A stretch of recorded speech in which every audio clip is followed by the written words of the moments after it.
All right. So I've got all these sounds, and I'm working for my game company here, and I've got hundreds, maybe I have thousands of sound effects.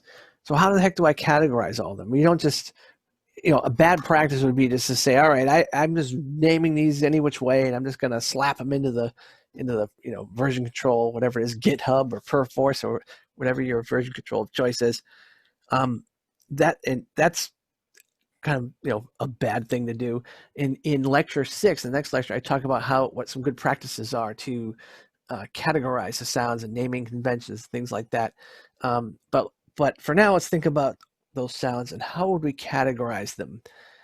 Meaning there are different elements or different categories of sound, and it'd be nice to kind of group them into these larger chunks so I just don't have this monolithic list of random sounds. And where do we put them? So there are a bunch of categories where we can place sound effects, and I will go over these with you right now. So everything except for the logo will provide feedback, of course. Let me just play some logos for you. And this is just a chance for you to, again, get some brand identity. Maybe the person playing is just trying to hook it up to their speakers or something, and it just, kind of futzing with controls. It's a good time to just make sure everything's working, all right? And again, setting the stage for what's to come, little brand identity, all right? It's something usually simple. It's not over the top. And above all, it should be unique. It should be your brand, right? So let's just take a listen to a few examples.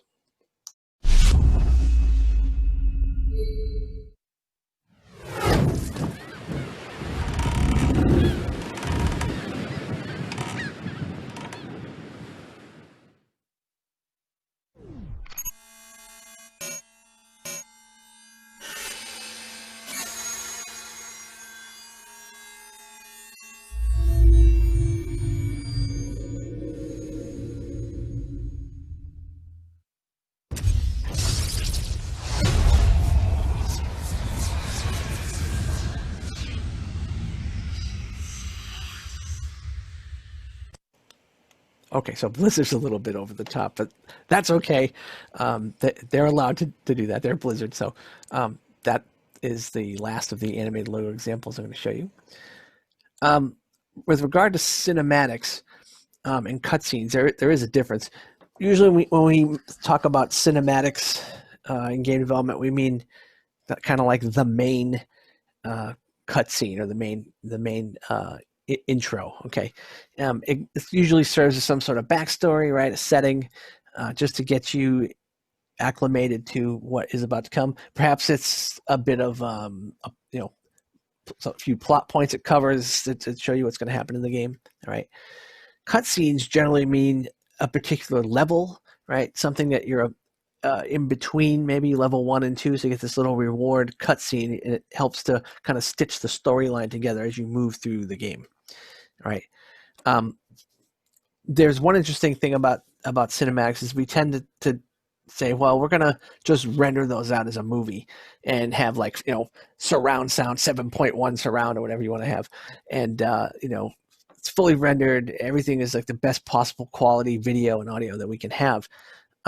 Because it's before the game actually starts. Cutscenes can be rendered and often are, but I see more and more especially with console development. There's a game like God of War or something like that. The cutscene is just a scripted event. It's not. It looks like a cinematic because the graphics are so great and the sound is fantastic, but it's a scripted event. It's driven by some it could be C#, it could be XML, it could be just about anything.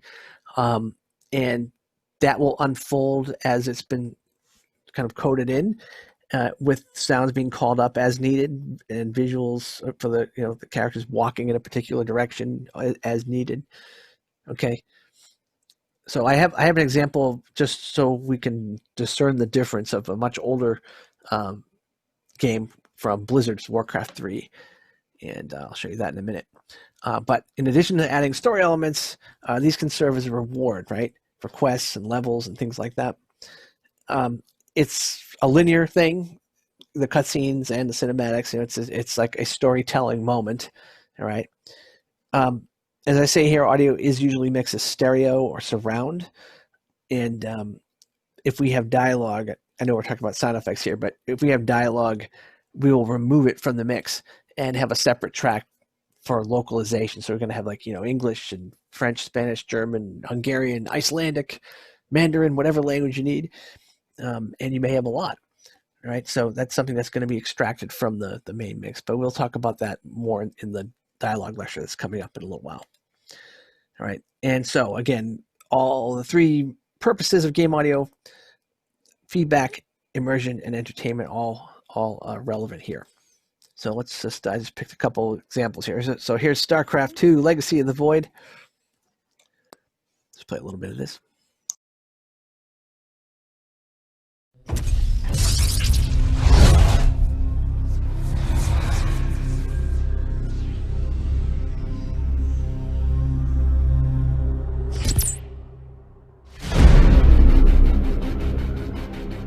The swarm brought ruin to our world. Our proud people became refugees.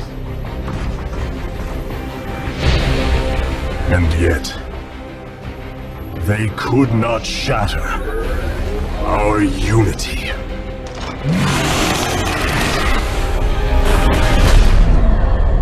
For we are bound by the Kala, the sacred union of our every thought and emotion.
Today, we retake our homeworld, and with it, our legacy.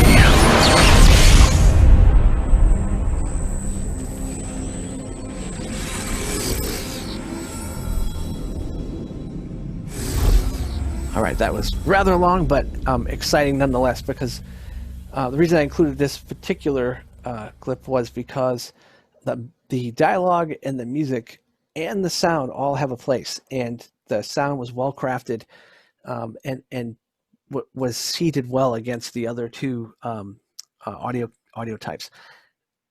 Also, there's some just really nice interplay with frequencies, so you get these.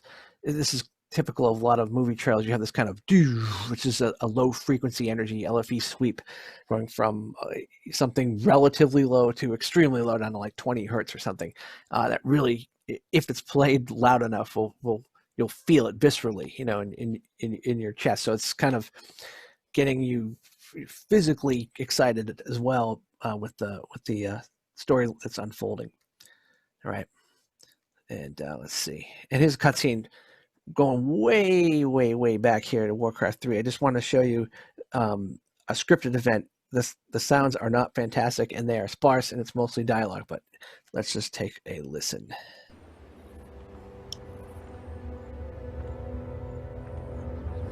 It's mostly bad dialogue. Good timing, lad. I sent 2 of my best knights into parley with the orc leader. They should be returning shortly.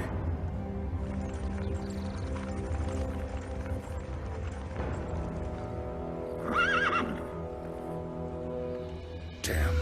These orcs will never surrender. Then let's get in there and destroy the beasts. Remember, Arthas, we are paladins. Vengeance cannot be a part of what we must do. If we allow our passions to turn to bloodlust, we will become as vile as the orcs. Yes, Uther. Now, if you're feeling up to it, I want you to lead the attack. Me? Well, of course.